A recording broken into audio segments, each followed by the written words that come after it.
Oklahoma's aerospace industry is the second largest economic producer for our state. Drones are a growing part of that industry. Steve Shaw joins us to explain a program meant to provide workers to that industry. Steve? Jason, this August, Tri-County Tech in Bartlesville will offer its first drones and aviation program for high school students. They say they're doing it because unmanned drones in many industries are the future. Logan Hinckley is a junior at Bartlesville High School and in his first year at Tri-County Tech, which is about 45 minutes north of Tulsa. Hinckley will be one of Tri-Tech's first class of 10 who start the new drone and aviation program in about 3 months. At the high school, I'm in the broadcasting program. We got access to one of their drones and we kind of just flew it around and got to mess with it, and it was fun. Then I came here and they had drones, so I started learning. When Tri-Tech lifts off in August, it will be the 8th of Careertech's 29 statewide centers to offer some sort of unmanned drone program. It's definitely an emerging field, and I tell my students today what they're going to be doing for the rest of their life is probably not even a job today right now. Because they don't know yet. Absolutely. It's emerging. There's all kinds of different things that are coming down the pike. Drones and aviation instructor Brandy Peace says by the year 2030, the U.S. will need anywhere from 100,000 to 350,000 certified unmanned drone pilots. Peace says her program lasts 2 years. First-year students will focus on getting what's known as an FAA-certified Part 107 remote pilot's license.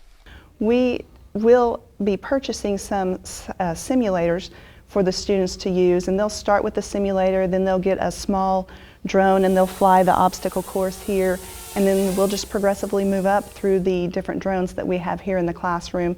And then while they're learning those hands-on skills, they'll be learning the information they need to pass that FAA Part 107 exam. And right now the FAA determines that to fly a drone, students must have that Part 107 remote pilot license, and so that's what we're going to prepare them for that first year while we're introducing them to the field of aviation. That allows you to fly your drone for any commercial purposes outdoors. If your drone weighs more than 0.55 pounds, you either need to have a trust certificate from the FAA to fly recreationally, or you need that Part 107 to fly commercially. We're talking about drones that shoot photos and video of better quality than a lot of what you see on TV, and we're talking about thermal imaging cameras as well. This program will be free to high school students in Washington, Nowata, and Osage counties. Logan Hinckley is enjoying his head start and has learned one of the biggest challenges outdoors, at least, is dealing with that Sooner State weather. Yeah, you have to pay attention to the forecast and pay attention to wind speeds and then be ready to just land anywhere basically to make sure you don't crash or hit anything. Because these things can be expensive. Yeah. Have you crashed any? Yeah, nothing here, but I've crashed the high school's drone a couple times. Did you break it? Not the drone itself. I broke its propellers. I ran into a tree with my teacher right next to me.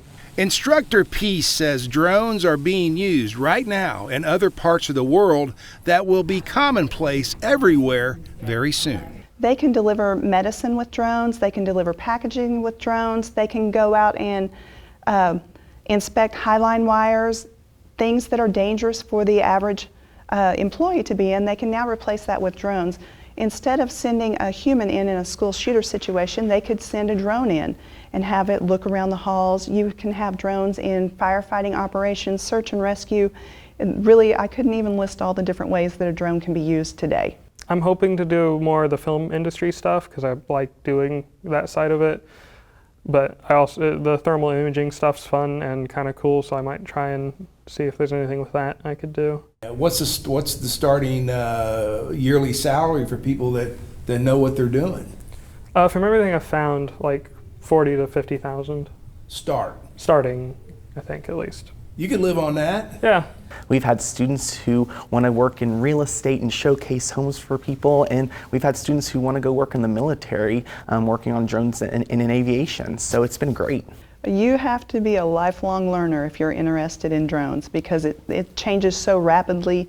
I took my recurrent test, and 2 months later one of my students took their first test, and there were already new things on it. So it's a constantly changing environment that you have to be willing to learn and keep up with what the current standards are.